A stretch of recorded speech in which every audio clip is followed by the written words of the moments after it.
Bueno, gracias. Voy compartiendo un Power.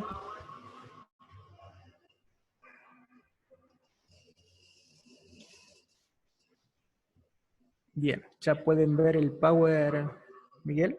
Y se ve. Buenísimo. Bien.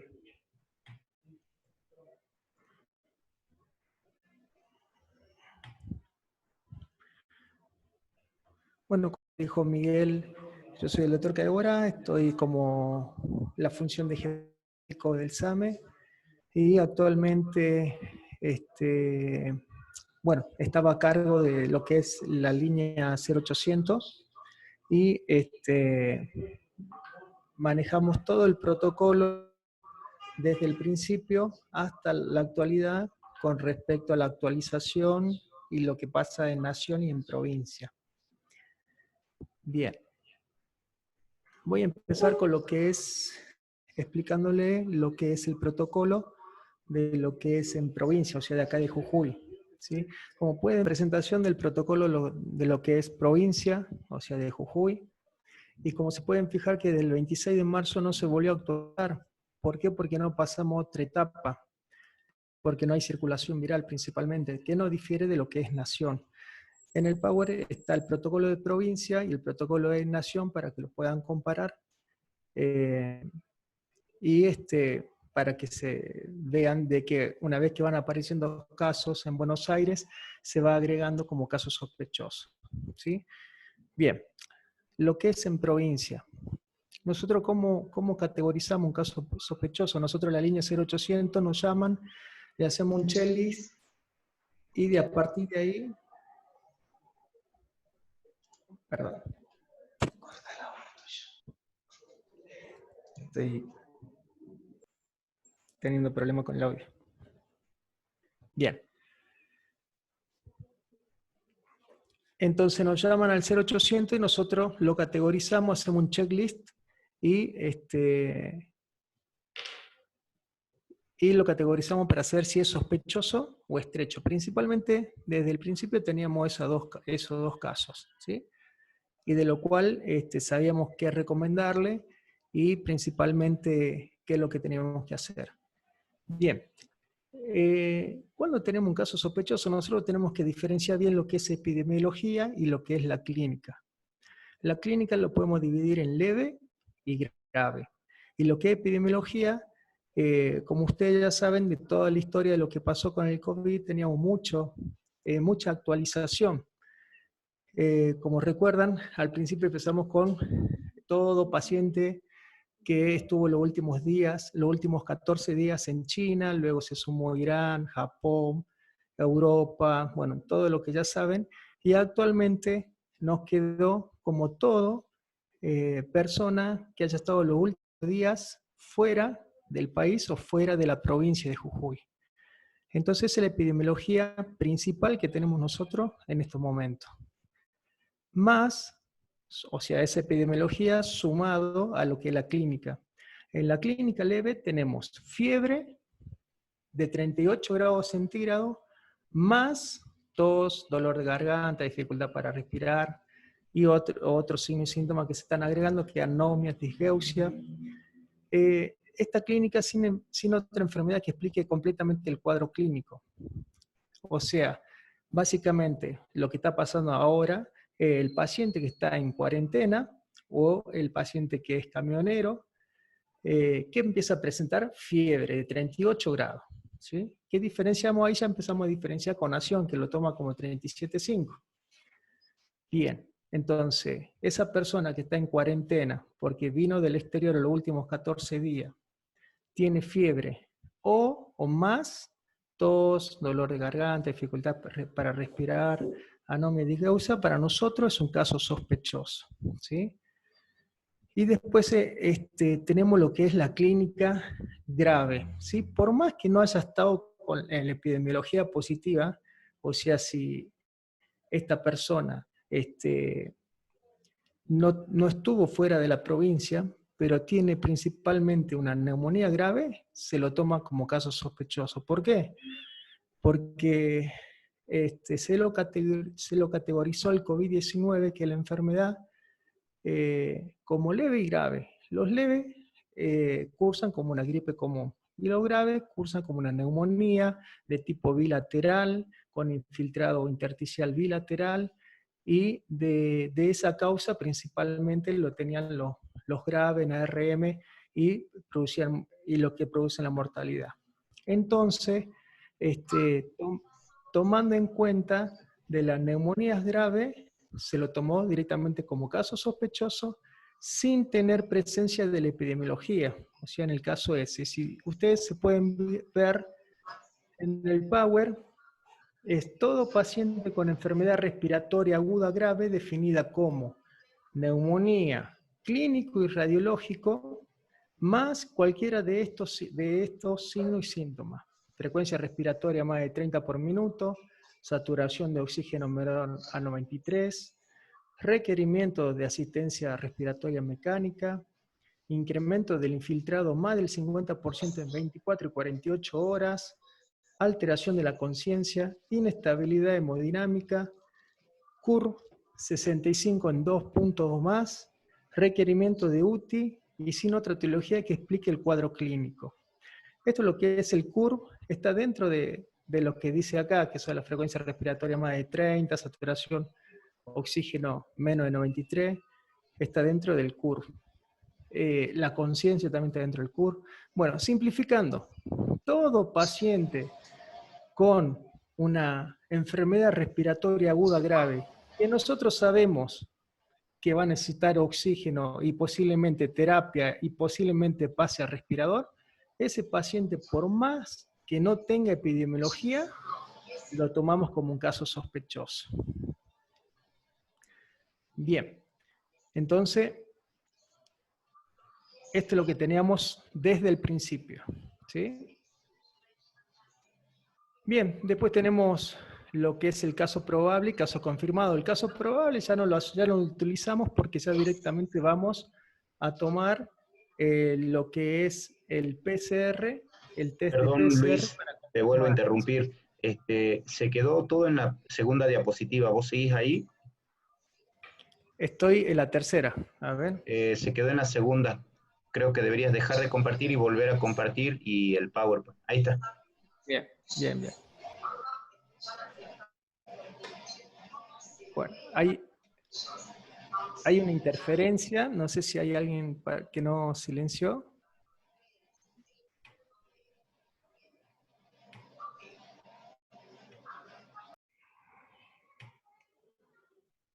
Bien, continúo.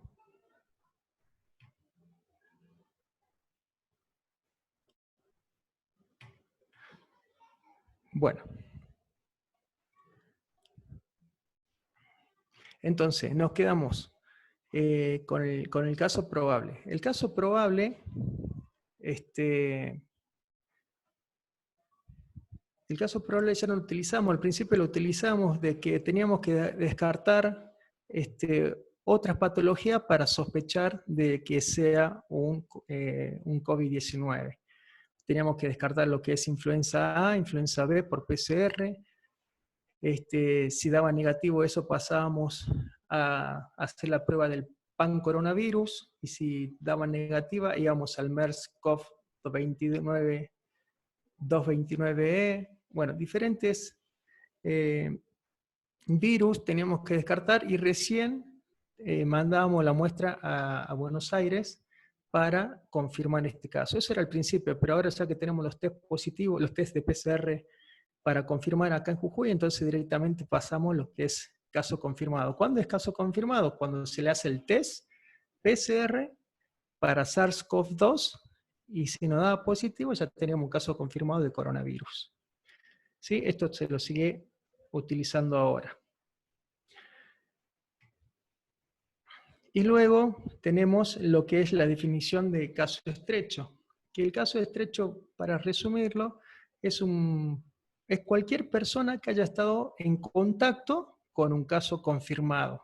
O sea, los casos estrechos que teníamos acá en la provincia eran todos los que tuvieron contacto con los casos confirmados que estuvieron acá en Jujuy.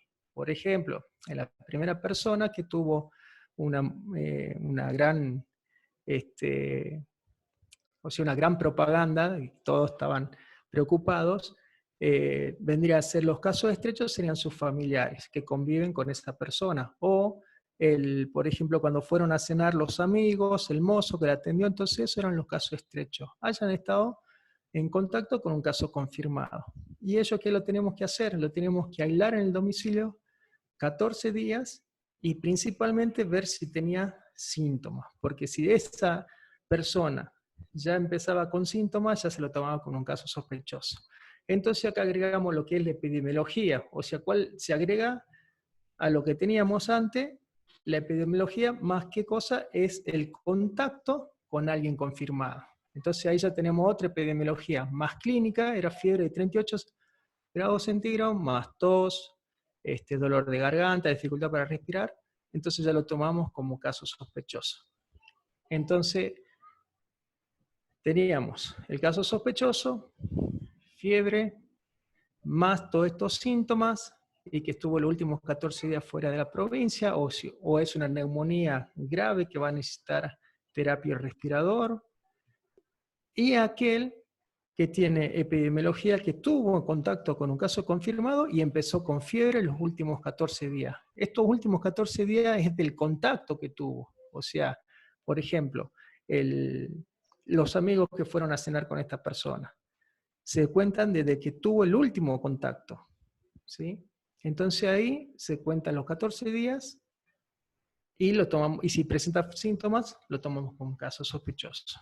Bien, esto era al principio.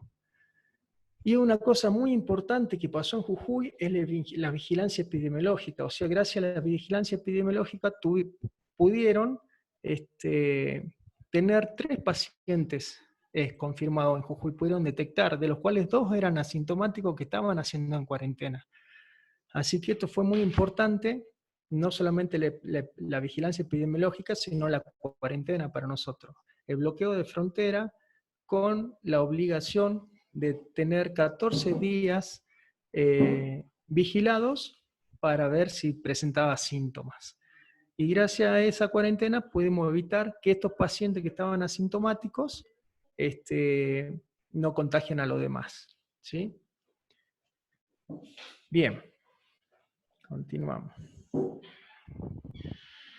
Bueno, estos son spots publicitarios del gobierno, y acá está claramente lo que es la fiebre, 38 más tos, o fiebre más dolor de garganta, o fiebre más dificultad para respirar, ¿sí? Esta es nuestra clínica, más la epidemiología, o sea, todas las personas que lleguen los últimos 14 días fuera de la provincia, ya nos da como un caso sospechoso. Entonces, llamar al 0800, que era nuestra línea de COVID-19, exclusivamente se abrió para esta emergencia sanitaria, y nosotros los categorizamos, y de ahí veíamos si era un caso sospechoso, y qué hacíamos con el caso sospechoso. Bien, al principio. Entonces teníamos un triage, que generalmente lo hacíamos telefónicamente. Si no, había, por ejemplo, este paciente podía haber llegado a un puesto de salud o a un hospital, y hacíamos el triage. A partir de ese triage decidíamos, si no es un caso sospechoso, hacíamos las recomendaciones generales que teníamos para todo el mundo: aislamiento, distanciamiento social, evitar el contacto con otras personas, bueno, todo lo que ya vimos de las recomendaciones generales, que si quieren lo podemos repasar al último, que lo tengo también. Y si teníamos un caso sospechoso, ¿qué hacíamos? Activábamos el protocolo, y nuestro protocolo era pasarlo al 107, al SAME 107 Jujuy, y ellos iban con los elementos de bioseguridad y lo trasladábamos al San Roque. No solamente hacíamos eso de activar el protocolo, sino también llamábamos al médico receptor del Hospital San Roque como para que ellos tengan conocimiento y se preparen para recibir este paciente, ¿sí? Entonces, bien, desde el principio empezamos a trabajar de esta forma, ¿sí? Bien. A ver, ¿alguna preguntita sobre el protocolo? A ver, que alguien quiera preguntar ahora de lo que es Jujuy, después voy a pasar a Nación, y después voy a pasar a lo que fuimos evolucionando con la línea 0800 por todo No sé si alguien tiene alguna pregunta. Si no, sigo. Bueno, sigo. Después la guardamos para el último. Bien. Vamos a ver la diferencia con lo que pasa en Nación. Fíjense en lo que es el protocolo nacional. Lo primero que dice el protocolo nacional es la definición de caso es dinámica y puede variar según su epidemiología, ¿sí? Y vamos a ver cómo varía con todos los casos que tiene Buenos Aires u otra provincia que tiene circulación viral. Bien, el primer criterio que tienen ellos es la persona que tiene fiebre de 37,5 o más estos síntomas, uno de estos síntomas, que es más tos, dolor de garganta, dificultad para respirar, anomias disgeusia, de reciente aparición, sin otra etiología que explique completamente la presentación clínica. Bien, entonces tenemos, estamos en Buenos Aires, y un paciente que tiene más de 37,5, más tos o dinofagia, ya para ello, ya puede ser un caso sospechoso. ¿Por qué un caso sospechoso para ello? Porque tiene circulación viral, o sea, tiene una residencia donde hay transmisión local, ¿sí? Bien, entonces este paciente lo pueden tomar como un caso sospechoso. Obviamente es que si viene fuera del país, también en los últimos 14 días, ya lo toman como un caso sospechoso. ¿Qué otro caso sospechoso? Es todo personal, vuelvo a repetir, esto es donde hay circulación viral, que está en Buenos Aires. Todo personal de salud, residente y personal que trabaja en instituciones cerradas o de internación prolongada, como por ejemplo penitenciarías, residencia de adultos mayores, instituciones neuropsiquiátricas, hogares para niños y niñas, o personal esencial. ¿Cuáles son el personal esencial? Son los que del primer día seguía trabajando, que son la Fuerza de Seguridad, las Fuerzas Armadas, y todos los habitantes de barrios populares o pueblos originarios, que básicamente en Buenos Aires toma esta definición como las villas que tiene, la Villa 31, por ejemplo, ¿sí? Que son barrios populares donde la mitad de la población no cuenta con título de propiedad ni acceso a servicios básicos, ¿sí? Bien, entonces, fíjense cómo cambia la epidemiología. Estas personas que tienen, ¿qué cosa? Fiebre de 37,5, más tos, dificultad para respirar, dolor de garganta, anosmia, disgeusia de aparición repentina, ya se transforma en un caso sospechoso. O sea, fíjense cómo va cambiando, porque al principio de Nación tenía el mismo protocolo que tenemos nosotros actualmente. Pero empezaron a haber casos, entonces empezaron a agregar epidemiológicamente qué tipo de grupo de riesgo tienen este tipo de sintomatología. Entonces lo tomaban como caso sospechoso.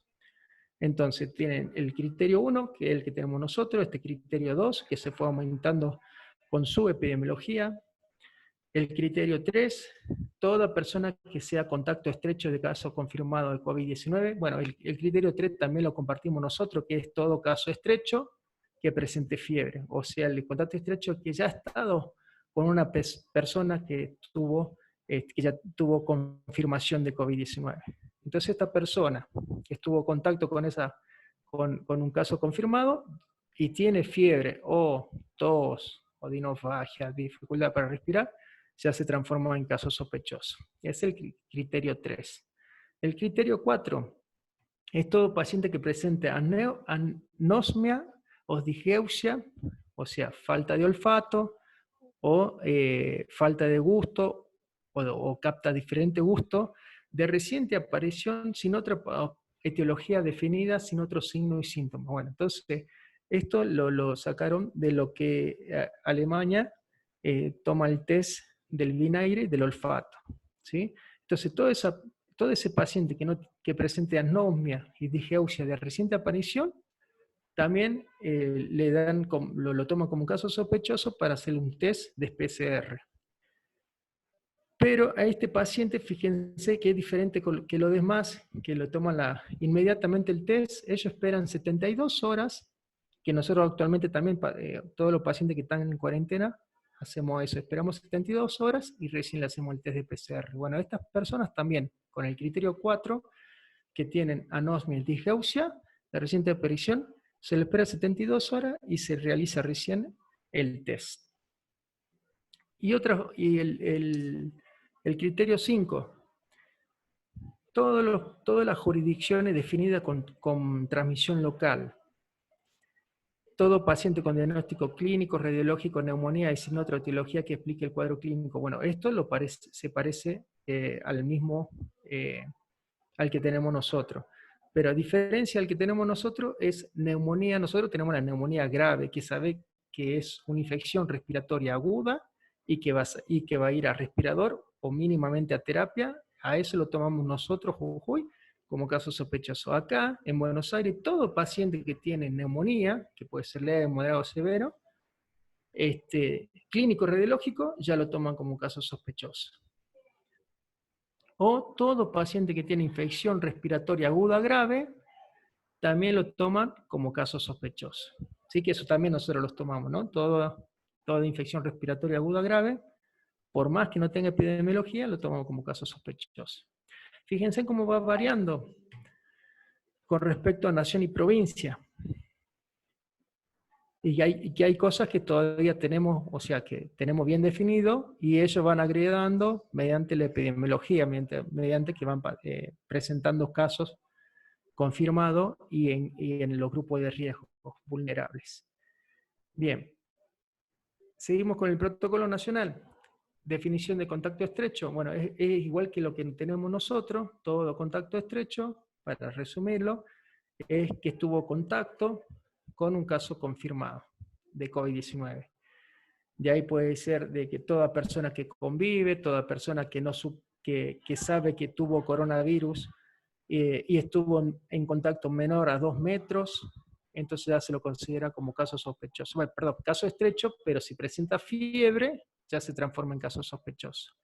O por ejemplo, lo que viene en avión o en colectivo, y tienen la presencia de un caso confirmado, tienen que ver la epidemiología de ese caso confirmado, tienen que ver la distancia de 2 metros. ¿Y cómo lo calculamos nosotros en el avión o en el colectivo? Son 2 asientos para adelante, 2 asientos para atrás, 2 asientos al costado.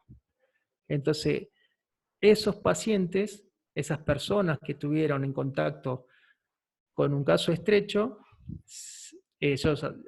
con un caso confirmado, son caso estrecho. Y si presentan fiebre, ya se transforman en caso sospechoso. Y lo que es en una embarcación, todo lo que tuvieron en una embarcación, con un caso confirmado, se transforma en caso estrecho. ¿Qué se hace con todos esos casos estrechos? Se lo pone en aislamiento, 14 días. Y si presenta fiebre, se lo considera como caso sospechoso. Que eso es igual que lo que tenemos nosotros acá. Bien, y finalizando lo que es el protocolo de nación, todo paciente, o sea, ¿qué es un caso confirmado? Es todo caso sospechoso o probable que presente resultados positivos para el test de PCR del virus SARS-CoV-2, que es el que tenemos nosotros, el coronavirus. Bien, el cuadro clínico puede ir de una sintomatología leve, como una gripe común, que es fiebre, todo malestar general, rinorrea o inofagia, a otros síntomas mucho más graves, que es una neumonía, principalmente intersticial, con compromiso de espacio alveolar, y que sea grave, o sea, que tenga mucha dificultad respiratoria y esté taquipneico. Entonces, es la clínica principal de lo que es el COVID-19. Y el tratamiento, aún ahora, todavía no tenemos un tratamiento antiviral específico para este tipo de virus y de enfermedad. Por lo tanto, se hacen tratamientos de sostén. Los leves se los dan antigripales y los graves se le hacen el tratamiento de sostén con ARM y otras pautas que tienen cada sistema de salud. Acuérdense de que nosotros estamos con una epidemia también, que es el dengue, y por lo tanto no estamos dando ibuprofeno por el tema del dengue hemorrágico. Así que le damos a todos paracetamol, ¿sí? Pero el paracetamol no quiere decir que es un tratamiento específico, o el ibuprofeno no se lo puede dar al coronavirus, sino le damos paracetamol por ese tema. Porque como tenemos una epidemia de dengue, el ibuprofeno teóricamente empeoraría a lo que es el dengue hemorrágico. Bien, voy a pasar a lo que nosotros hacemos el checklist. Una vez que nosotros tenemos un contacto, o sea, nos llaman al 0800 y hicimos un checklist para tratar de ordenarlo, sacarle toda la información posible y de ahí presentarlo y saber si es un caso sospechoso o no. Si es un caso sospechoso, lo presentábamos al Hospital San Roque, donde lo íbamos a derivar, o si tiene menor de 15 años, al hospital materno infantil. Bien, como ustedes pueden ver acá, bueno, le pedimos los datos de identificación, los antecedentes epidemiológicos, principalmente si ha viajado fuera de la provincia, o si ha estado en contacto con un paciente con un caso confirmado en los últimos 14 días, si es personal de salud, si tuvo en contacto con un caso confirmado, si utilizó los elementos de protección personal cuando estuvo con un caso confirmado o sospechoso. La información clínica, como en el protocolo teníamos, fiebre de 38 grados centígrados, más tos, dolor de garganta, u otros, agitación, por ejemplo, bueno, la dificultad respirar, nosotros los categorizamos como una disnea grado 1, grado 2, grado 3, grado 4. Y otros síntomas, otros síntomas que puede ayudarnos a ver si es más coronavirus u otra patología, como ahora lo que tenemos, que la enfermedad del dengue. Bien. ¿Qué otra cosa poníamos en nuestro checklist que es muy importante? Si ha llamado anteriormente al 0800 o ha consultado en un puesto de salud varias veces con este tipo de patología, con esta fiebre, con este malestar en general, porque lo volvíamos a categorizar ese paciente y lo teníamos, o sea, ¿qué es lo que hacíamos nosotros al principio con el 0800? Lo seguíamos. ¿Cómo lo seguíamos? Lo llamábamos todos los días para ver cómo iba evolucionando ese paciente, ¿sí? Y después tenemos el otro tipo del paciente hospitalario que tiene diagnóstico clínico y radiológico de neumonía. Si tiene un diagnóstico clínico y radiológico, como dice en el protocolo de neumonía grave, se lo tomaba como caso sospechoso.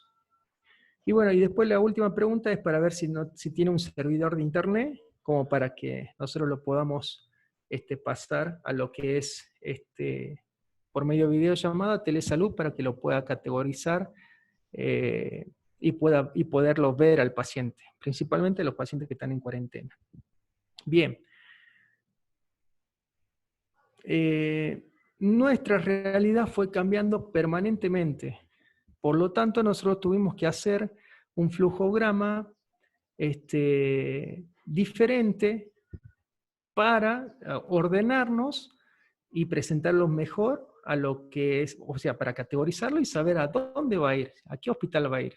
O va a ir a un puesto de salud, o va a ir al Hospital Pablo Soria, o va a ir al Hospital San Roque, y le teníamos que poner nombre y apellido a todo paciente que lo derivamos al San Roque, pero porque al principio empezamos con casos sospechosos, después teníamos muchas problemáticas, o sea, muchas dudas con respecto al protocolo. Y hablando, lo pusimos como un caso dudoso, que ya vamos a ver que para nosotros es un caso dudoso, y de lo cual después, hablando con los directores del Hospital Pablo Soria, el Hospital San Roque, con el Ministro de Salud, el Secretario de Salud, bueno, todos, se tomó la decisión de categorizarlo y empezar a tomar acciones para eso, porque antes era el caso sospechoso, el caso estrecho y nada más, y ahora empezamos a tener otro tipo de paciente, ¿sí? Bien. Este es el flujograma que tenemos nosotros del 0800. Y lo teníamos que poner nombre y apellido. Por ejemplo, este código que es el COF8 es un paciente que no tiene epidemiología, o sea, no viajó fuera de la provincia los 14 días, pero tiene clínica positiva. ¿Clínica de qué?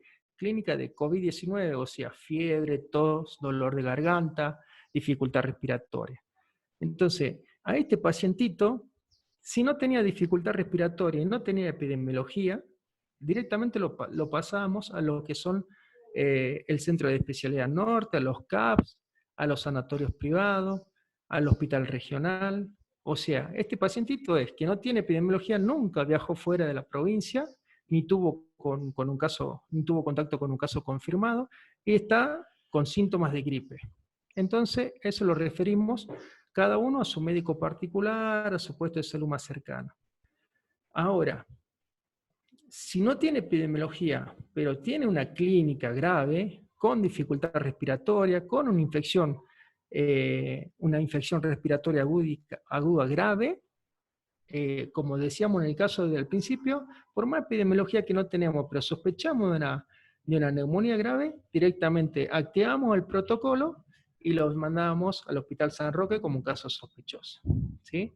Pero fíjense que acá no tenemos epidemiología, ¿no? No viajó nunca hacia el exterior y nunca tuvo con un caso confirmado. Pero tiene una neumonía grave, una dificultad respiratoria infecciosa, y lo tomamos como un caso sospechoso. Entonces, ¿qué hacemos? Activamos el protocolo, SAME y la recepción del Hospital San Roque o el materno infantil si tiene menos de 15 años.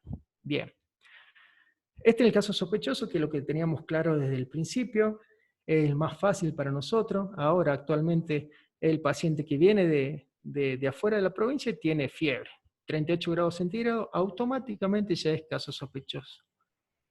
De ahí teníamos dos posibilidades, ya activamos el protocolo, pero si no tenía dificultad respiratoria y si ya estaba el Hospital San Roque colapsado, lo mandábamos al hospital de campaña. Inclusive ahora algunos se están mandando al hospital de campaña.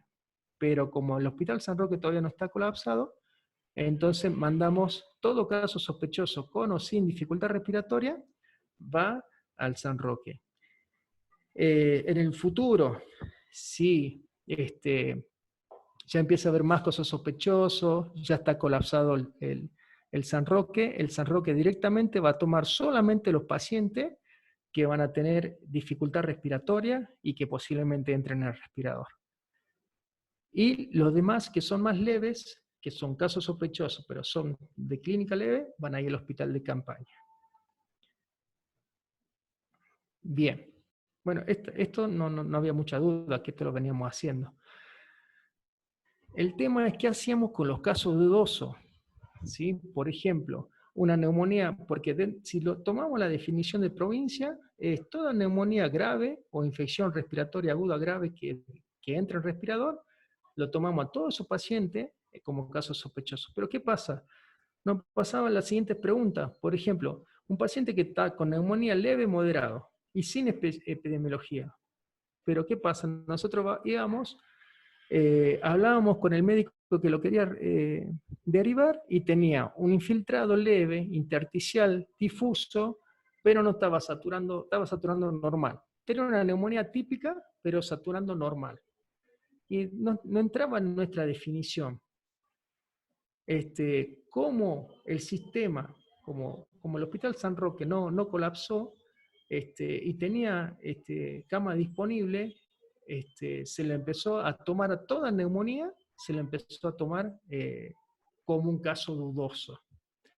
Entonces, si tienen un paciente con neumonía leve, moderado, que tengan duda o que tengan infiltrados, directamente no perdemos el tiempo, no sabemos, los llevamos al San Roque para que le hagan el test principalmente y descartar lo que es el COVID-19.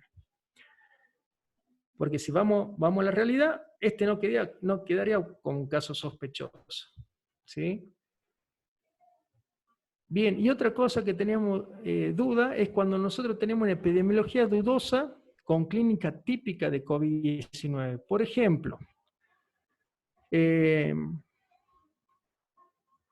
ejemplo, viene un camionero y estaba con tos seca. Tos seca, tos seca, tos seca, y viene hace 5 días de Buenos Aires con tos seca. Cumple los 14 días de cuarentena con esa tos seca, y recién el día 15, 16 empieza con fiebre de 38 grados. Si nosotros nos ponemos estrictos, no queda en el caso sospechoso. ¿Por qué? Porque eran 14 días. Si no presentaba fiebre en esos 14 días, directamente lo descartábamos.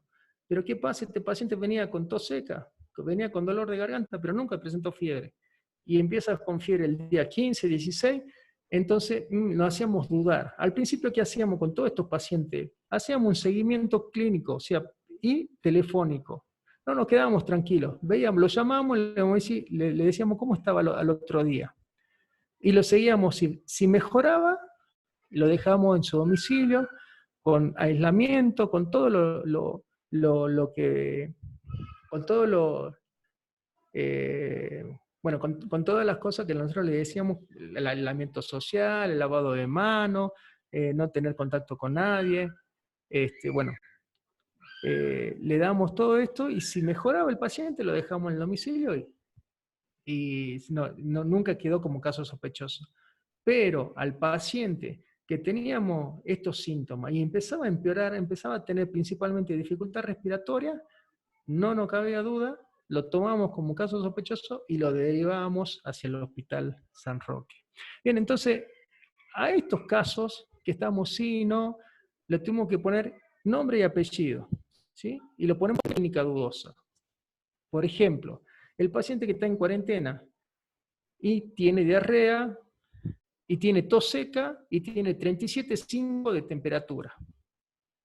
Si nosotros nos ponemos estrictos, si no tiene temperatura de 38, no lo llevamos como caso sospechoso.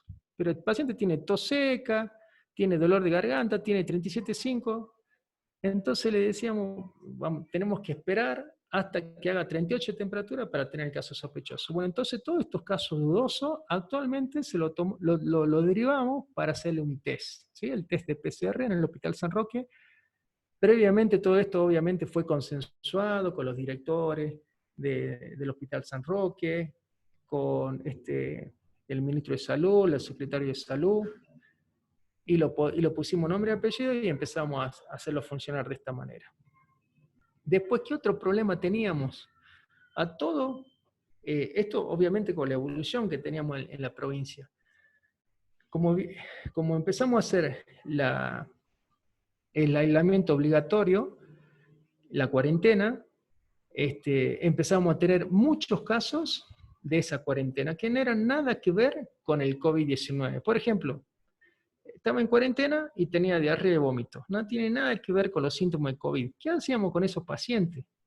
Los llevamos al Hospital Pablo Soria, los llevamos a los puestos de salud.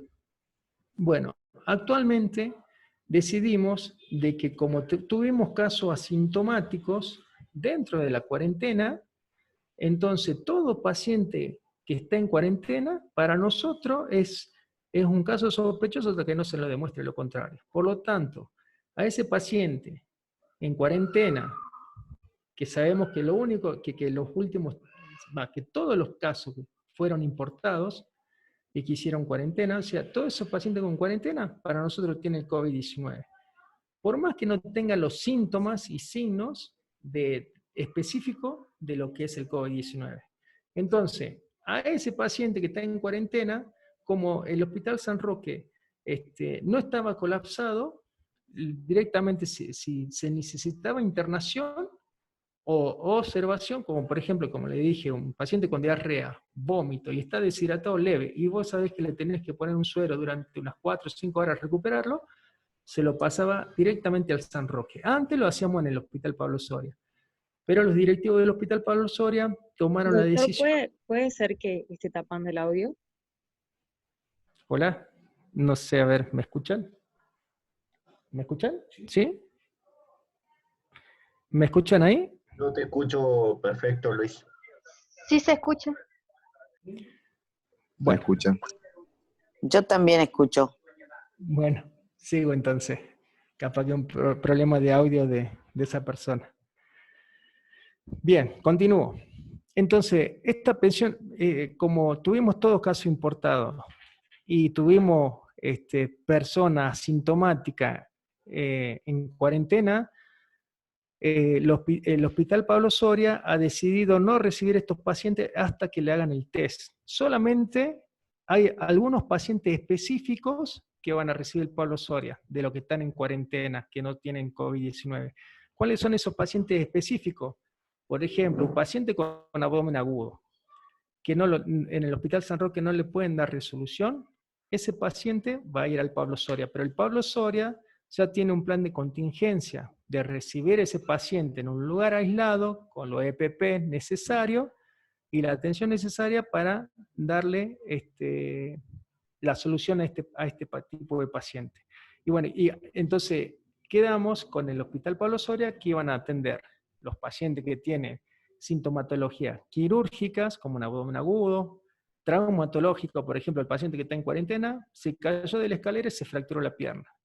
O un paciente directamente cardiovascular, que tiene un ACV o un infarto agudo de miocardio, que nosotros vamos hacia el SAME, va a ver estos pacientes exclusivamente con los EPP. Los valora y si no, si son este tipo de pacientes, los llevamos al Pablo Soria. Y el Pablo Soria tiene que tener un plan de contingencia, no lo puede rechazar este paciente, ¿sí? Al resto, que no son quirúrgicos, que no son traumatológicos, ni son que van a coronaria, al resto, deshidratación, diabetes descompensada, crisis hipertensiva, que necesitan una internación y una observación, van al Hospital San Roque. Por ahora, ¿sí? Porque como yo les digo, no colapsó el sistema. Esto obviamente va a cambiar el día de mañana si hay circulación local y colapsa el sistema, ¿sí? Bien, entonces a estos pacientes que están en cuarentena le teníamos que poner nombre y apellido. Entonces lo pusimos paciente en cuarentena con COVID-17, COV7, que son códigos nuestros, ¿no? No es que son códigos para cargarlo en nuestro sistema. ¿Qué hacemos con estos pacientes?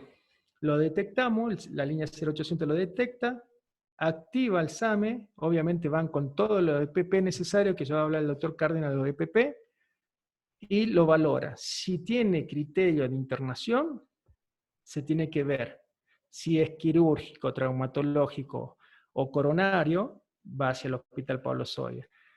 Para los demás, va al Hospital San Roque. Bien. Después tenemos el caso estrecho, que esto sí ya lo teníamos desde el primer día bien. Todo paciente que tuvo contacto con un caso confirmado y presenta fiebre, automáticamente ya este caso estrecho se transforma en caso sospechoso. Bueno, pero el caso estrecho, ¿qué le decíamos? Aislamiento domiciliario, tiene que estar en cuarentena 14 días totalmente aislado. Se hace el automonitoreo de los síntomas para ver si tiene fiebre, tos, dificultad para respirar. No solamente se le da esas recomendaciones, sino también epidemiología de la provincia lo rastrea y lo sigue, ¿sí? A estos casos estrechos sí o sí la epidemiología lo sigue. Bien, entonces no es necesario internación, se lo deja en el domicilio y ve si se lo sigue durante los 14 días y ver si tiene estos síntomas. Al la presencia de síntomas ya los vemos como un caso sospechoso si tiene fiebre o puede ser un caso dudoso, en el caso que tenga tos, febrícula. Y después otra cosa que teníamos mucho era la denuncia. ¿Denuncia de qué? Denuncia de que no está haciendo la cuarentena, denuncia, bueno, eso también le tuvimos que poner nombre y apellido, y lo pusimos como denuncia, y esta información lo pasamos al 911, y si no tiene solución, aún así lo pasamos al COE. Bien. ¿Alguna pregunta con el flujograma nuestro? Porque esto es nuestro, esto es de la línea 0800. Luis, Miguel te habla. Sí, sí. Bueno, el tema del poner test masivamente, yo creo que ha cambiado mucho el tema del manejo de los pacientes y Y por ahí antes yo me acuerdo que cuando tuvimos un sospechoso acá, que hubo muchos expuestos al sospechoso, tuvimos que esperar como 5 días y mucha gente dejando de trabajar y era todo bastante complicado. Así que la disposición de los test de forma un poco más abundante ayudó a cambiar mucho esto. Y uno de los cambios que se propuso desde la Dirección de Epidemiología con la doctora Vaca es el hecho de poder hacerle PCR a todas las neumonías en los centros centinelas y Así es. y el de hacerle también a algunos ambulatorios cuando tienen enfermedad tipo influenza. Ahora, nos siguen quedando algunas dudas sobre lo que vos lo venís charlando hace rato como criterio, no recuerdo si es el COV-8. El COV-8, y en relación a los criterios que tenemos para definir neumonía grave, nosotros puntualmente te hablo del sanatorio, nosotros cuando ingresamos a un paciente con una patología respiratoria, bueno, justamente hace poco tuvimos una reunión por el tema de triage, y nosotros cuando tenemos una patología respiratoria en la guardia, siempre tratamos en la guardia de definir si se trata de un caso grave, inclusive vamos a hacer radiografías en la guardia. El tema es que lo que veníamos viendo que nos confundía el hecho de tener criterio de nación y de provincia, porque si vos te fijas, el criterio quinto de nación dice que para los sitios donde no haya circulación como el nuestro, como Jujuy, la neumonía grave se definía solamente por el hecho de necesitar internación, lo cual a nuestra realidad nosotros nunca adoptamos esa definición propuesta de nación para los sitios donde no haya circulación viral. Entonces había mucha diferencia, todas las neumonías las tenemos que derivar al Hospital San Roque, o todas las neumonías las podemos mantener en diferentes instituciones y estudiarlas como por la vía de las centinelas. La neumonía grave sí casi me parece que ahora va a ser más fácil derivarla porque si es que se comporta como grave. Te digo ya, en los hechos, nosotros si tenemos un paciente que tiene dificultad respiratoria y estás desaturando, ya reúne criterio de neumonía grave, si necesita oxígeno, y ahí sí los vamos a llamar a ustedes. La pregunta, Perfecto. esos pacientes, habiendo ahora más disponibilidad de test, ¿efectivamente tienen que ir al San Roque? Mira, si vos tenés En todos lados, o en muchos sí, lugares, mejor dicho. si vos tenés la disponibilidad, o sea, ¿a qué se va a atender esto? En algún momento el San Roque, si es que esto se vuelve circulación viral, va a colapsar. Por lo tanto, cada clínica, cada sanatorio tiene que tener su plan de contingencia. Estas neumonías, que no tienen nada que ver con la epidemiología, pero es una neumonía grave, ¿sí? Lo ideal sería testearlo en el lugar, como para saber si es positivo o no. A vos te da la tranquilidad, por ejemplo, de este paciente, es que no tiene epidemiología, no tuvo con un contacto confirmado, acá no hay circulación viral, pero lo ideal que es todo paciente con neumonía y típico de lo que es el COVID-19 con infiltrado bilateral y que entre el respirador y es algo agudo, lo ideal sería testearlo. Ahora con los centinelas es espectacular porque no solamente se puede hacer en Lavalle y en el Rosario, si no me equivoco, ¿no? Los dos centinelas de acá. Sí, No son me los dos. acuerdo. Sí. Perfecto. Si tienen la posibilidad de testearlo, de uno se lo puede testear y no tarde derivando hacia el Hospital San Roque. Lo mismo pasa con los hospitales del interior. Esto desde el principio se estuvo trabajando de regionalizarlo, o sea, no derivar todo al San Roque, sino en algún momento, si esto colapsa, cada uno va a tener su plan de contingencia, cada hospital tiene su plan de contingencia y cada uno lo podría testear en el lugar. Gracias a estos planes Centinela, ahora se lo podrá testear en el lugar y no tiene no tiene el criterio de derivación. Obviamente que si tenemos un hospital de Tilcara y necesite terapia, sí o sí lo va a tener que derivar. En cambio, si tiene una neumonía leve o moderada, lo puede testear en el lugar. Estos hospitales Centinela están para eso. Y además en busca de lo que es el SARS-CoV-2, ¿no? O sea que es muy bueno lo que están haciendo, de no quedarse tranquilo con lo que está y siempre avanzar y tratar de buscar lo que es el COVID-19. Respondiendo tu pregunta, si yo tengo la posibilidad de testearlo en el lugar, lo testeo, siempre y cuando no tenga epidemiología, ¿no? Tengo una neumonía grave, una infección respiratoria aguda grave, y que se merece testearlo, si vos tenés la disponibilidad, lo haces ahí. Si no lo tenés, tendríamos que derivarlo al Hospital San Roque para que lo testen en ese lugar. Bien, entonces, repreguntando lo mismo, si los sanatorios o las instituciones que funcionen como Centinela, que son casi todos los centros regionales, si tienen en caso de neumonía que reúna criterio de gravedad según los adoptados por la provincia, debería en primera instancia ver esa posibilidad de testearle. Exactamente. Exactamente. Si Yo te tienen la llamo, posibilidad de testear. bien, se hace en el lugar. En el lugar Exactamente. se debe dar, por supuesto, con las medidas de protección que correspondan y aislamiento.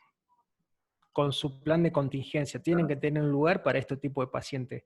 Y otra cosa muy importante, acordate, estamos hablando de epidemiología negativa, ¿no? O sea, que no ha estado con un caso confirmado ni tampoco estuvo fuera de la provincia. Entonces esos pacientes sí, o sea, tenemos la tranquilidad, pero tienen la neumonía grave. Si vamos a lo que es la definición, la neumonía grave que está en respirador, no se lo transforma en caso sospechoso. Bueno, estos casos, si tenés la posibilidad de testearlo, lo testea en el lugar, ¿sí? Ahora, tener una neumonía, tiene epidemiología, no dudamos, eso lo trasladamos sí o sí al Hospital San Roque. O tener una neumonía y estuvo con un caso confirmado, sí o sí lo trasladamos al Hospital San Roque. Bien, perfecto. Bueno, me parece buena tu respuesta y justo sobre eso estaba preguntando Gabriela Barrio de Ledesma. Ella pone en Ledesma tuvieron un paciente con insuficiencia respiratoria, infiltrados bilaterales, sin epidemiología, tenía epidemiología positiva para Hanta. Lo que con el infectólogo le recomendó dejarlo en el hospital, resultó ser Hanta positivo. Entonces ella preguntaba ahí si tendríamos que haber derivado, si tendrían que haber derivado al paciente. Bueno, yo creo que no. Ahora, claro, más que disponen, el ORIAS también va a ser centro Centinela, lo tendrán que poner con las medidas de aislamiento y hasta que esté resultado negativo. Exactamente. Cada hospital tiene que tener su plan de contingencia y cada plan de contingencia tiene que tener un lugar donde puedes poner este paciente y que todos tengan que tener los elementos de protección personal para la atención de este tipo de paciente. Y testearlo, obviamente. Si no lo puede testear, si este paciente no se lo puede testear, se lo puede derivar. Obviamente que si tenés todo lo que es ANTA, que es muy parecido a lo que es el COVID, porque te da un infiltrado bilateral y encima es muy agudo el ANTA, que es parecido a lo que pasa con el COVID, pero no tiene epidemiología. Al no tener epidemiología uno está tranquilo. Es otra cosa si tuviéramos circulación viral. Pero si tenés una epidemiología negativa, no estuvo con un caso confirmado, no estuvo fuera de la provincia, lo puedo hacer, lo puedo esperar en el EDESMA y ver si lo pueden testear en el lugar, ¿sí? En este caso, ¿sí? Porque yo ya estoy más convencido de lo que tengo, o sea, de ANTA. Pero igualmente, están ahora, este programa de Centinela es espectacular porque a este paciente lo puedes testear y te puedes sacar la duda, ¿sí? O sea, no sé si se explicó o no al final. Quedó perfecto, claro, clarísimo. Bueno, continúo. Bien, yo de mi parte ya terminé. Acá hay otras diapositivas, la voy a mostrar, la voy a pasar nada más, que es solamente lo que expliqué recién. Este es nuestro protocolo de la línea de 0800, que todo radiooperador tiene este protocolo, que es la definición del COVID-19, cuándo es un caso sospechoso, qué es un caso, qué es un contacto estrecho, qué es un caso probable, qué es un caso confirmado. ¿Y qué hacemos con este caso? Es lo que le expliqué hace rato, que estamos en el flujograma. ¿Qué hacemos con el caso sospechoso? ¿Qué hacemos con el caso dudoso? ¿Qué hacemos con el caso estrecho? ¿Sí?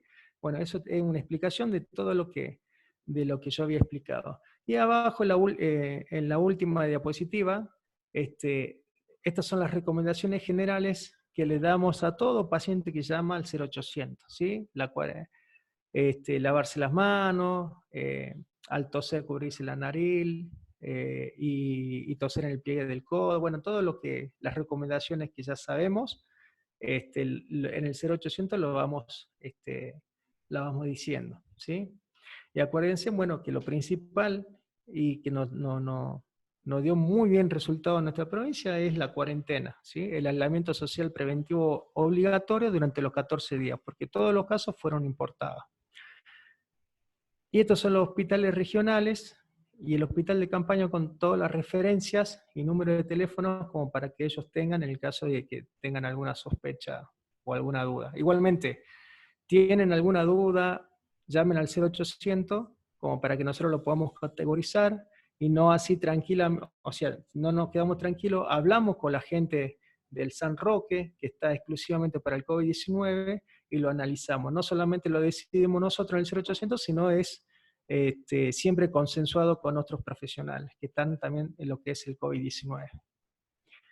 Bueno, por mi parte, no sé si tienen alguna duda de mi parte, si no ya le paso con lo que es traslado y utilización de PP con el doctor Cárdenas. Perdón, Luis, que insista de nuevo con el tema. Es que Sí. ahora estaba pensando en la realidad del Pablo Soria, yo estuve trabajando un tiempo ahí. Ellos son un hospital que recibe un caudal importante de pacientes. Ahora que la guardia del San Roque y el San Roque no contiene las neumonías, me imagino que deben estar desbordados. Y por más que ellos sean centros centinela, me parece que no tienen la capacidad para mantener a los pacientes sospechosos en unidades de aislamiento.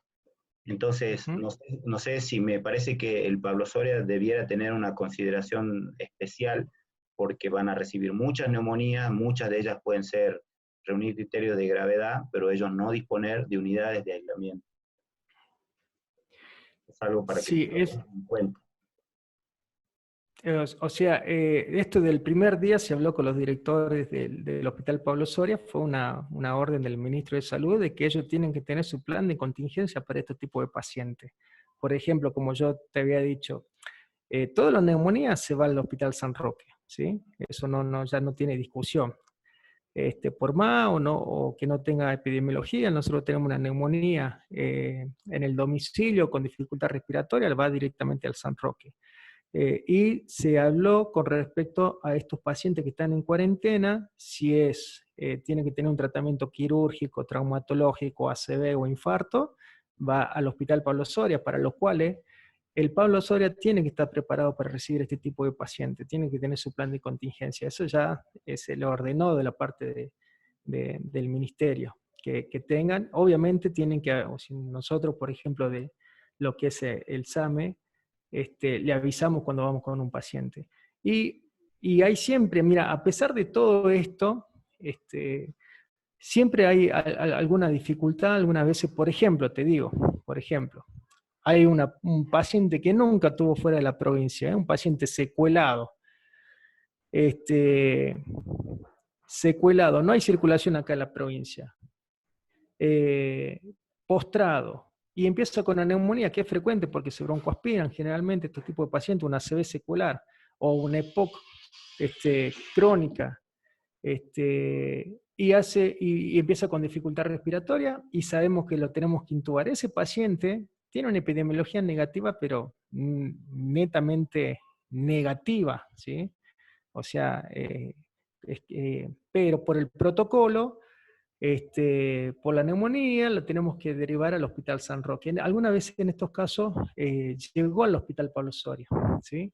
Y el ministro también ha dado la orden de que por más que estos pacientes lleguen al Hospital Pablo Soria, ellos tienen que tener un plan de contingencia y tienen que recibir el paciente. Por lo tanto, tienen que tener un lugar para aislar.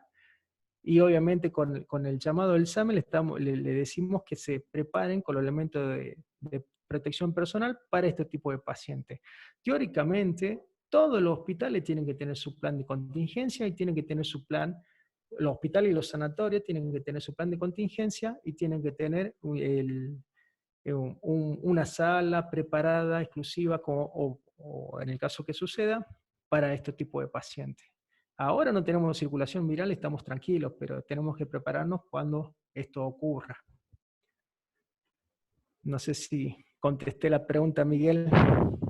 O sea, todas las neumonías ustedes inicialmente las llevan allá, me parece bien. Bueno, Luis, Al muchas San Roque. gracias. Al San Roque, sí, sí, sí. Sí, Muchas gracias, quedó clarísimo todo. bien. Bueno, ahora le paso con el doctor Cárdenas. Bueno.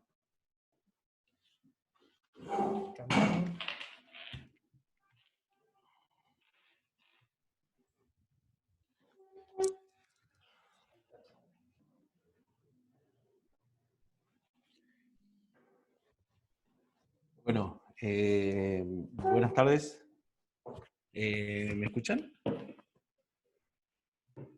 Sí, Guille, buenas tardes, se escucha perfecto. Bueno, buenas tardes. Después que se tomó todo el tiempo del mundo, Luis, es lo que me queda, pero no aburrirlos. Pero en realidad lo que lo que voy a hacer a continuación, solamente que en este marco de COVID, justamente nosotros hemos empezado a hacer la primera línea en cuanto a lo que es la atención, tanto domiciliaria como también el traslado de pacientes, desde los diferentes lugares de cuarentena y hacia los diferentes hospitales. Cuando se empezó a hacer todo esto, obviamente nos empezamos a reunir y ver este tipo de cómo lo vamos a hacer, ya que el miedo generalizado era muy importante. Si bien nosotros estábamos acostumbrados a trabajar en situaciones extremas, pero esto nos llevó a desnudarnos en algo muy importante que es justamente la bioseguridad, tanto para el paciente, que siempre lo tuvimos para el paciente, pensando en el paciente y nunca habíamos, quizás, no nunca, no, quizás pocas veces hemos pensado en nosotros mismos, porque si nosotros tenemos la locura de ir a algún tipo de evento crítico, generalmente en rutas o algo, y nosotros vamos y actuamos directamente y nunca habíamos previsto algún tipo de elementos de protecciones personales.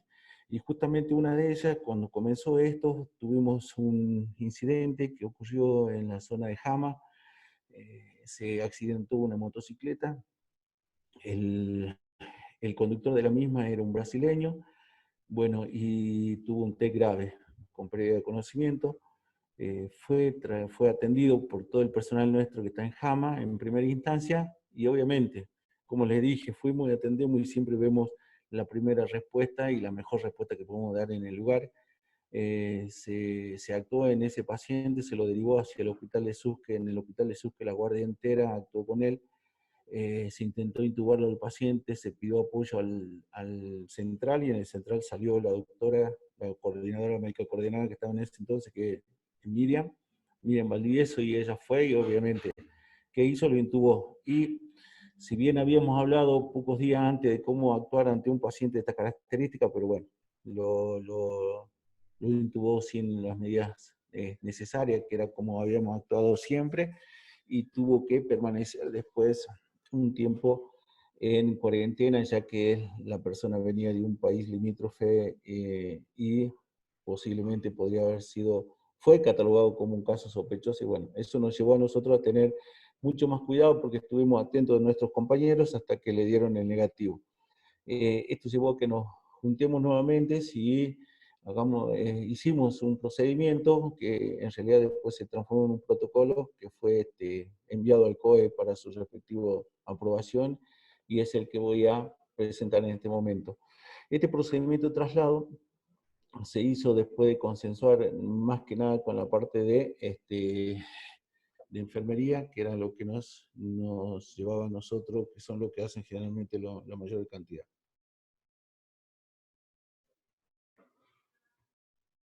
El objetivo de este procedimiento, de este protocolo, fue justamente el prevenir el contagio del SARS-CoV-2 en todo el personal operativo del SAME 107. Y acá, como ven, estamos pensando más que nada en nosotros, si bien siempre pensamos en el paciente, pero en esta oportunidad tratamos de ver que teníamos que estar, como siempre decimos nosotros en algunas clases, siempre estamos primero nosotros, después nosotros y tercero nosotros, pero a la hora de los bifes realmente siempre pensamos más en el paciente que nosotros. Pero esto está con la mentalidad y la vista puesta justamente en este objetivo: prevenir el contagio hacia nosotros y por lo tanto promover una acción efectiva en el personal operativo del SAME 107.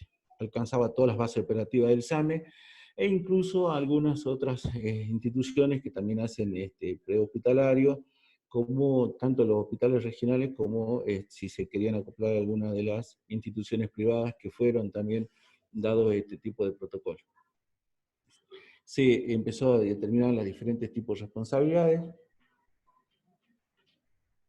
y tratar de ponerlo en orden, ¿sí? Nosotros como recurso tenemos siempre un móvil de baja complejidad que para aquellos, como lo están viendo, para aquellos que no lo saben, como lo están viendo ahí en la diapo, lo de complejidad está compuesto por un CBS, que para nosotros es un conductor de vehículo sanitario, dejó de ser un chofer hace mucho tiempo atrás, porque tiene cualidades muy específicas que hacen que la calidad del servicio sea muy superior a un chofer de ambulancia. Y el enfermero. Y el móvil de alta complejidad, el único que lo hace es el médico que se sube a esa ambulancia, que es de baja complejidad. En realidad todas las ambulancias del SAME están equipadas, o tratamos de equiparlo con todos los elementos, tanto medicalizadas como instrumentación médica, de tal manera que el médico se pueda subir en cualquiera de ellos y transformarse inmediatamente en un móvil de alta complejidad. Y obviamente viene el caso de lo que estamos hablando también, los recursos de elementos de protección personal, que en esta instancia nosotros, por decisión propia y decisión de la mesa de trabajo, la hemos dividido en de bajo riesgo y de alto riesgo. Y ahí están las definiciones de eso, de bueno, ya lo que habló Luis, todo lo que no lo voy a recalcar de nuevo, todo lo que es caso sospechoso, caso estrecho, pero sí nosotros tenemos muy en cuenta algo. Después de lo que nos pasó con la doctora Valdivieso Yenjama, entonces todo paciente inconsciente o con patología respiratoria de origen desconocido, para nosotros, para el SAME, es paciente sospechoso de COVID-19. Así vamos, generalmente nos pasa cuando vamos en ruta y encontramos un paciente inconsciente que no tiene familiar obviamente, entonces ese paciente inconsciente para nosotros va a ser catalogado como portador de COVID-19. ¿Sí? Obviamente que por las condiciones del paciente ese traslado va a ser hacia el Hospital Pablo Soria, pero nosotros siempre lo vamos a decir que el paciente está inconsciente y generalmente es por un TEC grave. Por lo tanto, ellos también lo están tomando de la misma manera, y de allí la utilización de elementos de protección personal correspondiente a este caso, que ya lo vamos a hacer enseguida. Muy bien, después definimos los elementos de protección personal de bajo riesgo. Esto está compuesto por cofia o gorra, si bien esto, nosotros, ¿qué hicimos? El gran personal del SAME, digamos, de todas las diferentes bases, si bien fue de a poco, de menor a mayor, convenciéndose de los elementos de protección personal que teníamos, porque siempre hablábamos del barbijo quirúrgico, del camisolín, y de las antiparras, y obviamente querían el N95.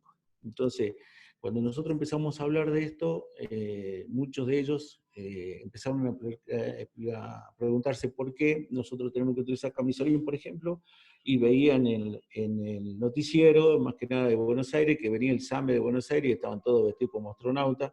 Eso no era muy bueno para nosotros, ya que ellos querían lo mismo, y por qué nosotros con esto, y bueno, ahí es donde también se formó esta mesa de trabajo en el cual cada uno presentó trabajos concernientes hacia los elementos de protección personal y sobre todas las cosas, estos elementos de protección personal hacia este virus específico. Y salió todo esto en definición en conjunto con ellos. Si bien no teníamos en ese momento las cofias, la gorra, pero sí tratamos de conseguirlo para que ellos se sientan un poco más seguros en su accionar con la atención de un paciente sospechoso o posiblemente con contagio de COVID-19. Dentro de los elementos de protección personal también están los 2 pares de guantes.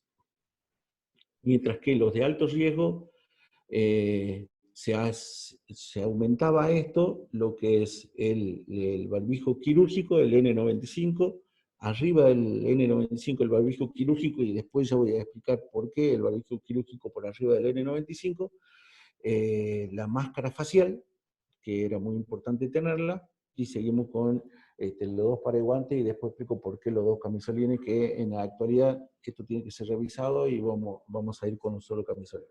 Pero a lo de alto riesgo, lo único entonces que se aumentaba era el barbijo N95 y la máscara facial. ¿Cuándo lo empezamos a utilizar? Generalmente cuando había una generación de aerosoles, como ser cuando empezamos con ventilación con máscara y bolsa autoinflable, con la aspiración de la orofaringe, las intubaciones, que son generalmente todas técnicas que nosotros estamos acostumbrados a hacerlo, estamos acostumbrados de ir a hacer ese tipo de acciones en el medio extrahospitalario. Así que en eso lo hemos definido, lo hemos establecido, y eso era para el personal, para los elementos de protección personal de alto riesgo. Nosotros entonces, ¿cuándo vamos a utilizar estos tipos de elementos de protección personal? Y lo dividimos en 3 escenarios posibles, y ahí también fue una de hablar con los enfermeros y los conductores específicamente, porque en tanto en el escenario 1 y en el escenario 2, generalmente son ellos los protagonistas principales de este tipo de acción. Por ejemplo, en el escenario 1 era el traslado del paciente consciente que deambula y tiene sospecha de COVID-19. Todo lo que habló Luis, todo lo que él lo explicó, pero este paciente deambula. Para este paciente que deambula lo empezamos a dividir, lo empezamos a enumerar de la siguiente manera. Obviamente va a ir un móvil de baja complejidad, y era una cosa de explicarlo a ellos que tenía que ser de baja complejidad porque un paciente que deambula estaba consciente, respondía al cuestionario y sobre todo colaborativo. Entonces se utilizaba un móvil de baja complejidad, y este triage generalmente era realizado por el radiooperador del SAME, y obviamente autorizado o corroborado por el médico coordinador del día. Lo que sí hicimos en todos los móviles del SAME 107 era separar la cabina del conductor del habitáculo trasero. Antes lo teníamos abierto, de tal manera que el enfermero iba sentado adelante, y después cuando se podía cruzar hacia atrás al habitáculo trasero. Esto lo cerramos. Las que tenían puertas se podían cerrar, se cerraron, y las que no, realmente le pusimos un plástico hermético para que esté bien herméticamente cerrado y dividido los 2 habitáculos. En este caso se utilizaban los EPP de bajo riesgo. Lo que tenía que hacer el enfermero al llegar al domicilio era bajar por la puerta trasera, y esta era una normativa que la siguen teniendo ahora actualmente, y es la que están haciéndolo, es bajarla por la puerta trasera, dirigirse al interior del domicilio con los elementos para el paciente, porque acá el paciente tenía que tener unos elementos también de protecciones personales. Si ustedes ven ahí, nosotros le habíamos dicho que el conductor de la ambulancia permanecía en este momento, si bien siempre hemos trabajado juntos y el conductor era el que estaba al lado del enfermero y al lado del médico, en esta oportunidad le pedíamos al conductor que no bajara del móvil, se tenía que quedar dentro de su habitáculo. Entonces bajaba el enfermero nada más y llevaba elementos para el paciente. Siempre tratábamos de que la atención sea en el exterior de la unidad asistencial. Ahora, una vez que se identificaba al paciente, se le entregaba primero un barbijo para que se ponga el paciente, luego se le proporcionaba alcohol en gel para la higiene de las manos del paciente, y por último se le entregaba unas manoplas para que el paciente se los pusiera. Lo que sí se corroboraba nuevamente que si tenía o no epidemiología positiva, y solamente la clínica veíamos que el enfermero tenía que hacer una toma de temperatura. En este momento todas las ambulancias del SAME tienen detector de temperatura a distancia. Entonces se toma la temperatura, se corrobora la fiebre que puede llegar a tener el paciente, y el enfermero tenía que ver con su capacidad clínica si el paciente estaba taquipnéico o no estaba taquipnéico, como para utilizar o no el saturómetro. ¿Sí? Una vez detectado esto, volvía al móvil. ¿Por dónde subía? Por la puerta trasera, o sube por la puerta trasera. Generalmente sube el paciente, de ahí la manopla para que el paciente pueda movilizarse y tocar las cosas adentro de la ambulancia y no tener el contacto con sus manos, cualquier elemento que haya en la ambulancia. Entonces subía el paciente, se colocaba una distancia prudencial entre el paciente y el enfermero y se iba. El traslado se tenía que hacer justamente en las velocidades permitidas, no tenía por qué apurarse, así que iba solamente con las balizas puestas hacia el Hospital San Roque.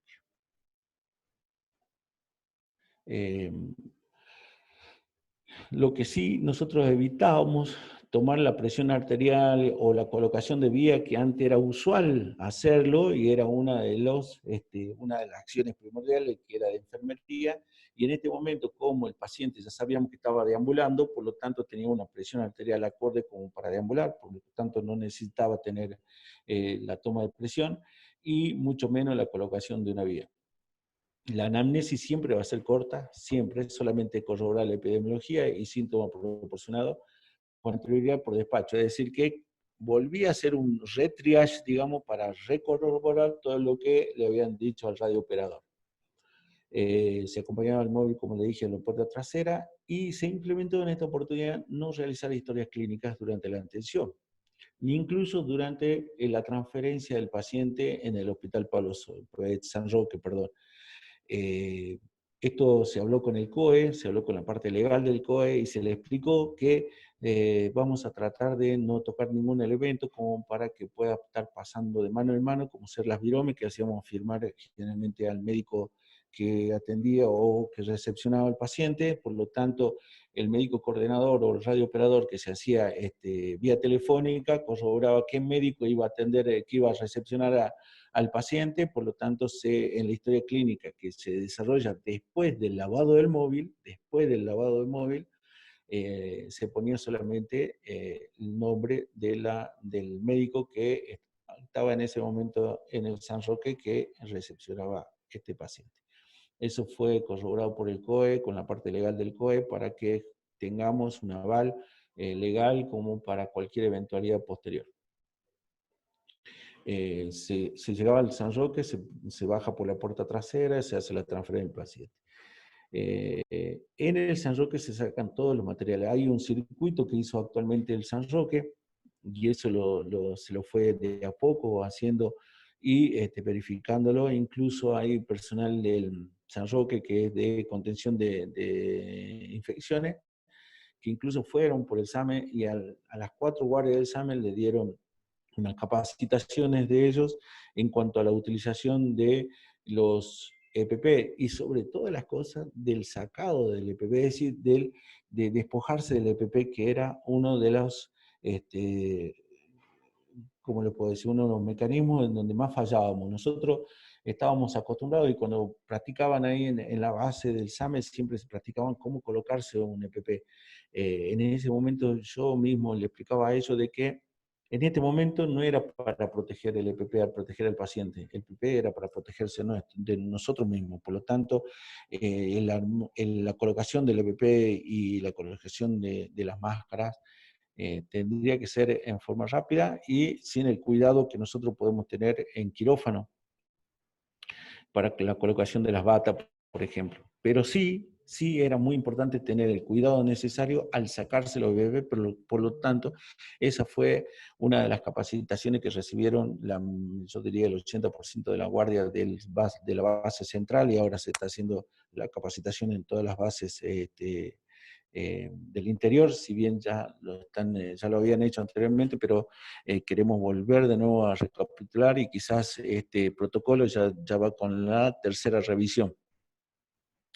Y una de las fallas que teníamos también era el lavado de mano, y en eso se verificó cuando llevaron material para detectar si estaban bien o no lavados la mano. Entonces, era sacarse el material en el San Roque, quedar con de los 2 pares de guantes, se quedaba con un solo par de guantes, se colocaba gel por arriba de ese par de guantes y volvía al móvil. Y en el móvil se colocaba nuevamente un barbijo quirúrgico, se colocaba una bata o un camisolín y se iba con eso a la base central. ¿Sí? Y en la base central tenemos un circuito para lavado del móvil. Por eso es que se volvía a cambiar la enfermera, porque la enfermera otra nuevo iba a ir atrás, no se subía, no se tiene por qué subir al lado del conductor. ¿Sí? El conductor llega a la base central, hace el circuito, tiene que ir a un circuito especial que habíamos armado ahí para el lavado del móvil. Ahí se baja la enfermera y hace un circuito de zona sucia donde se retiene tiene todos los elementos como para limpiar el móvil.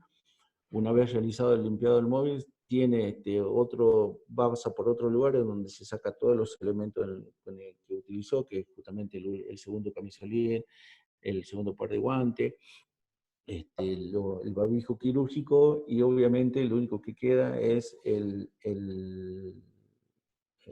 las gafas que sirven para otra utilización, ¿no?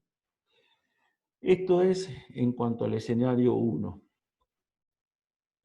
En el escenario 2, nosotros tenemos un traslado de paciente lúcido, pero que tiene problemas de deambulación, es decir, que puede ser que esté por alguna patología osteomuscular o neurológica, el paciente no puede deambular y entonces va a tener que bajar. De lo que difiere del anterior escenario es que en este escenario tiene que bajar el conductor a ayudarle al enfermero a hacer el traslado de ese paciente. En este escenario se van a utilizar los EPP de bajos riesgos. Al llegar al domicilio, el enfermero hace el mismo recorrido, baja por la puerta trasera, el que lo abre la puerta es el conductor, y van a realizar la atención por fuera de la unidad asistencial y proceden a hacer el mismo procedimiento con el escenario anterior. Identifican, le dan todo lo que es los elementos de protección al paciente, el barbijo, la proporción del alcohol en gel para la higiene de las manos, y también le entregan o lo colocan, si es que el paciente no puede hacerlo, le colocan lo que es la manopla, ¿sí? Toman la temperatura, y si el paciente presentaría una frecuencia respiratoria mayor a 28 o impresión a disneico, sí o sí tiene que colocarse, como le dije anteriormente, el saturómetro para poder corroborar la saturación del paciente, y con estos parámetros, si están alterados, indicarlo al coordinador para ver si es necesario o no algún tipo de apoyo médico, o directamente se encarga el enfermero. Otra vez de nuevo, vamos si se puede evitar la toma de presión arterial, se evita.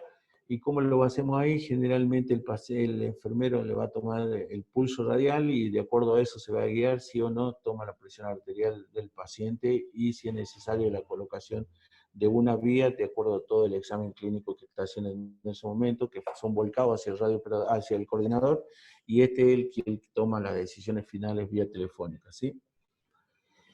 La anamnesis generalmente va a ser corta, igual que la anterior, pero esta vez va a ser dirigida al paciente, y si el paciente no puede contestar la misma, obviamente va a ser al familiar mucho más cercano o al cuidador de esta persona, para que nos responda todo lo que generalmente lo sabe ya el radiooperador o el médico coordinador, ¿sí?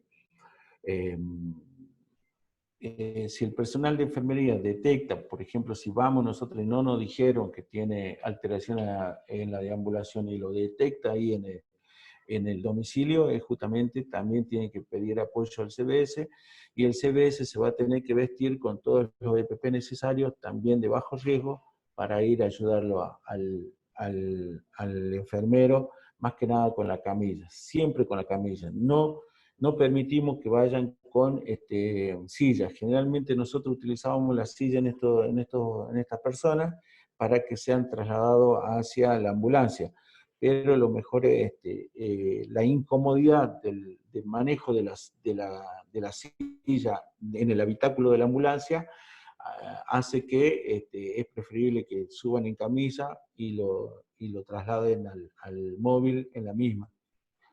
Eso siempre es variable, porque muchas veces si la persona vive en un departamento chico y tiene que bajar en un ascensor, bueno, muchas veces vamos a tener que sí o sí utilizar la silla, pero en lo posible tratar de no utilizar la silla, porque después hay que maniobrar con el paciente dentro del habitáculo de la ambulancia.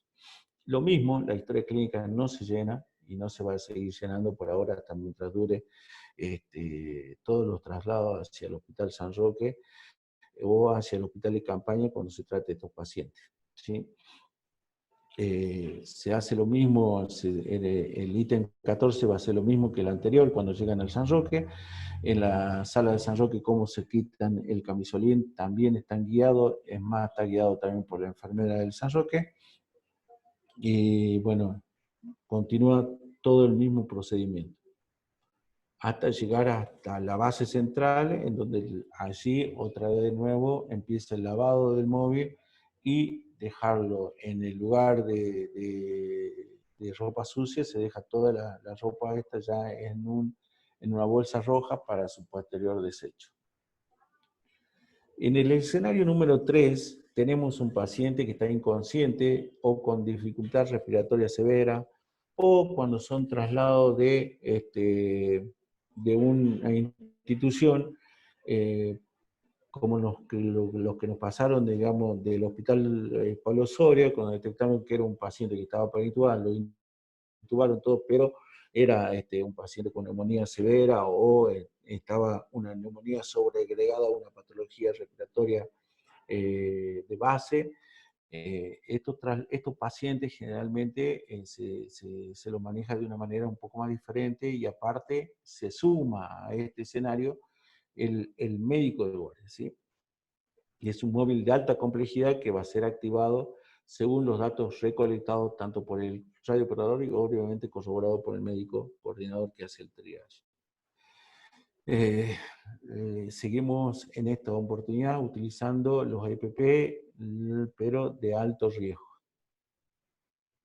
Cuando se llega al domicilio o al hospital, que solicite el traslado del médico, el enfermero bajará por la puerta trasera y el CBS va a bajar la camilla, porque justamente este paciente va a estar grave y no va a poder deambular.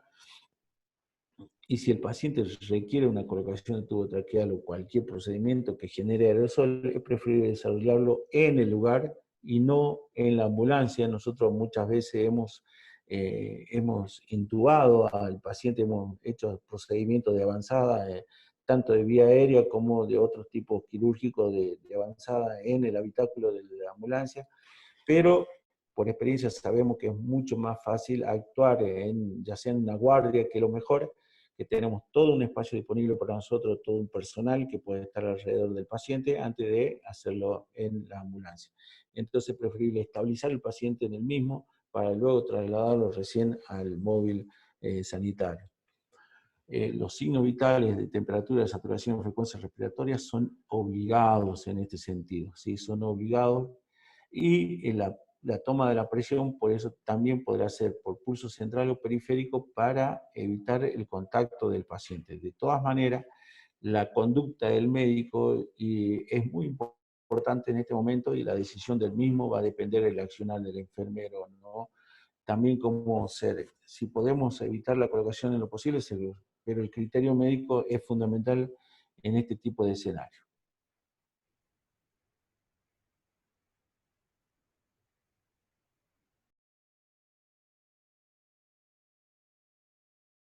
Siempre está de acuerdo a la complejidad del paciente, ¿sí? Le dije, se tiene que hacer en la guardia del mismo, ¿sí? Bueno, eso de no se realizará esto de clínica ya lo tenemos, ya lo sabemos y eso lo vamos a seguir manteniendo por el momento. Bueno, acá en el punto 7 y 8 se repiten.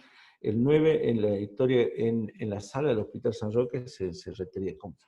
Ahora bien, quería explicarle esto. Nosotros cuando vamos, nosotros los médicos y el enfermero son los que van a utilizar los N95. Como ustedes sabrán, la escasez que tenemos del N95 es muy importante. Nosotros nos habíamos aprisionado, nosotros teníamos anteriormente de esta pandemia, teníamos unos cuantos N95 que generalmente, la verdad, no lo utilizaban. Lo tenían ahí, cada uno generalmente teníamos 5 N95 en el móvil, y así como estaban los N95, así pasaban de guardia en guardia hasta que empezó todo esto. Una vez que empezó todo esto, desaparecieron totalmente de los móviles los N95, nosotros logramos comprar una tanda y no nos vendieron más, y nos resulta muy difícil a nosotros la compra del N95, y aunque ahora están saliendo los KN95 que dicen que son lo mismo, solamente que uno es de Oriente y el otro de Occidente, pero queríamos verificarlo con el COE o con personas capacitadas que nos digan a nosotros si pueden utilizarlo eso, porque el N95, y si es de 3M, es imposible conseguirlo acá, no lo vamos a conseguir. Por lo tanto, era de decirle que el N95 tiene una cierta cantidad de horas de duración o de días de acuerdo a la utilización, y generalmente hablan de entre 60 a 90 horas de duración del N95, es guardarlo en una bolsa de papel. Entonces fuimos haciendo ese trabajo de hormiga para no convencerlo, sino explicarle y hacerle ver al personal sanitario del SAME que el N95 tiene que ser por ellos cuidados. Se les entregó uno a cada médico, uno a cada enfermero, y le pedíamos al conductor que él no participe en procedimientos donde se genera aerosoles. Por lo tanto, para que el enfermero se sienta un poco más protegido y aparte cuidar un poco que no se ensucie tanto el N95, de ahí que habíamos tomado la determinación de poner un barbijo quirúrgico por arriba del N95 con la finalidad de tener más horas de duración el N95. Es simplemente eso, y no tenemos un sustento científico que nos diga a nosotros, sí, mira, utilizar el N95, el quirúrgico arriba del N95. No, fue una decisión del grupo de trabajo para que justamente, le digo, más que nada como placebo para ellos, ¿sí? Así que se lo guardaban en un papel, y estamos tratando de guardarlo en un papel para que puedan ellos ser reutilizados. Y como les digo, generalmente les decimos que lo utilicen cuando se generen aerosoles, ¿sí?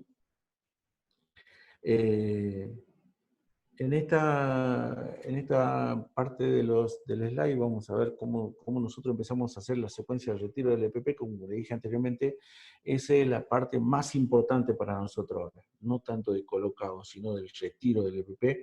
Esto va a tener una pequeña variación, ya que, de acuerdo a la última capacitación que he tenido, solamente variaron 2 o 3 cosas nada más, pero digamos, la base es esto que vamos a mencionar. El retiro de la primera capa de guante, que se desecha en el tacho, esto lo hacemos en el San Roque.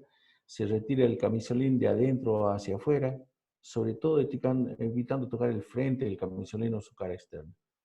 Se retira los guantes con la técnica de envolver uno sobre otro sin tocar la parte exterior. Se desinfecta la mano con alcohol en gel. Se coloca un par de guantes, otro nuevo par de guantes. Se retira las antiparras manipulándolas desde la parte anterior de las patillas, y se coloca en un recipiente plástico para su desinfección. Generalmente nosotros lo lavamos, se lo lava con líquido que tienen ahí preparado en la base central, el cual permite el lavado y la desinfección del mismo. La cofia se retira y se desecha en el tacho correspondiente. Se retira el barbijo quirúrgico y lo desecharán en los tachos de patógenos del SAME2. En este momento, cuando estaba este protocolo realizado, nosotros hacíamos todo en el SAME2. El SAME2 es una base que tenemos nosotros en el barrio de Coronel Aria.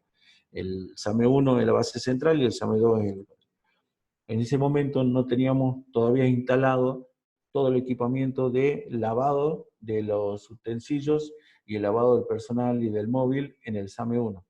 Actualmente ya lo tenemos, ya está empezando a funcionar desde la semana pasada, así que por eso le digo, esto va a variar en estas cosas sencillas que antes era en el SAME2, ahora va a ser en el SAME1. Se retiran los guantes, se desecha en el tacho correspondiente, y se procederá al lavado del agua de las manos con agua y jabón y posterior desinfección con alcohol en la zona y el área de limpieza y desinfección.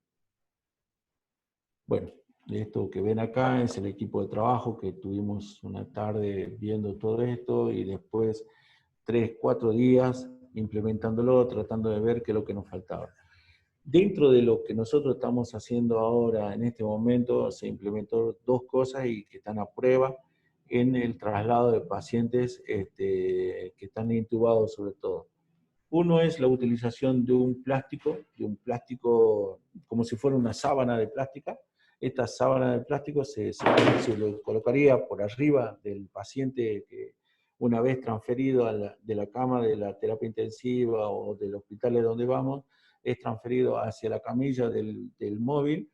Una vez arriba de eso, ya con el tubo ya colocado hacia la bolsa, entonces se coloca ese plástico por arriba de todo y solamente le entran las manos del operador, que en este caso es el médico, para proceder a la manipulación del ambú. Y otro de los que estamos utilizando actualmente y que están probando es que se realizó una cápsula de plástico también, y esta cápsula permite no solamente trasladar al paciente que está intubado, sino también a un paciente que puede llegar a tener una neumonía, quizás leve, moderada, y que requiere un traslado simplemente con una máscara, con reservorio. Entonces se está tratando de ver si es que se puede o es cómo trasladarlo y se está manejando. Entonces se puso a disposición de todas las guardias del SAME como para que cada uno dé su aporte y pueda ver si es que hay un consenso entre todos de poder utilizarlo. ¿Sí? Bueno, esto es todo por ahora. No sé si quedó algún tipo de preguntas. Atento al mío. Guille, yo tengo una pregunta sobre la categorización del paciente para que ustedes después definan qué ambulancia, qué complejidad necesita para el traslado. ¿Ustedes tienen alguna escala o algo que se pueda compartir entre los médicos que derivan para definir en qué condiciones va a ir? Si, inclusive, no sé si hay alguna escala que te diga hasta acá ya no se puede trasladar al paciente. Por ejemplo, por hablarte, un paciente recién reanimado de un paro cardiorrespiratorio, o un paciente que está con un distrés severísimo y pronado. Eh, ¿Tienen algunas pautas que se puedan compartir entre diferentes instituciones? No, no tenemos eso, ¿cómo te puedo decir? Nosotros tenemos otro tipo de escala en el cual nosotros vemos, de acuerdo a los diferentes signos vitales que tiene el paciente, para definir si un paciente tiene que venir más que nada del interior con médico o sin médico, si viene medicalizado o no medicalizado. Para que nosotros le digamos al médico del interior, subite a la ambulancia y nosotros te vamos a interceptar con médico de acá, o directamente, si no puedes salir vos, espera ahí hasta que llegue el médico nuestro. Pero específicamente de respiratorio no tenemos escala, simplemente nos guiamos con la escala de decir está taquinéico, está dinéico, cuánto tiene de frecuencia cardíaca, de respiratoria, cuánta de saturación, y de acuerdo a eso la valoración del médico coordinador como para ver si el paciente necesita el apoyo de un médico o va a necesitar de maniobras avanzadas para lo cual se tendría que ir un médico, ¿no? Ah, perfecto. Bueno, sabes que se me viene a la cabeza la realidad del EDESMA, que creo que no tiene habitaciones de aislamiento en su terapia intensiva.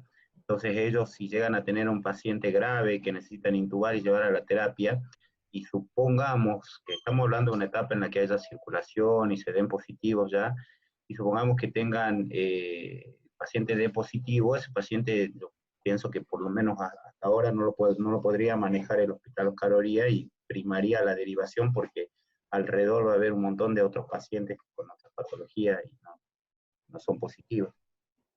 Sí, nosotros con el Oscar Oría hablamos de una manera en cual, si ellos mismos saben que si es que ellos lo estabilizan al paciente, e incluso ya te lo dan intubado y estabilizado, por lo tanto ya ellos mismos ya te van pidiendo con médico como para el traslado del paciente, y nosotros cuando ellos hablan y tienen ese paciente para el traslado, ya vamos preparados, ¿no? Sabemos que se trata de un paciente crítico, por lo tanto, ya vamos mentalizados para traer y trabajar durante 2 horas y media con ese tipo de pacientes.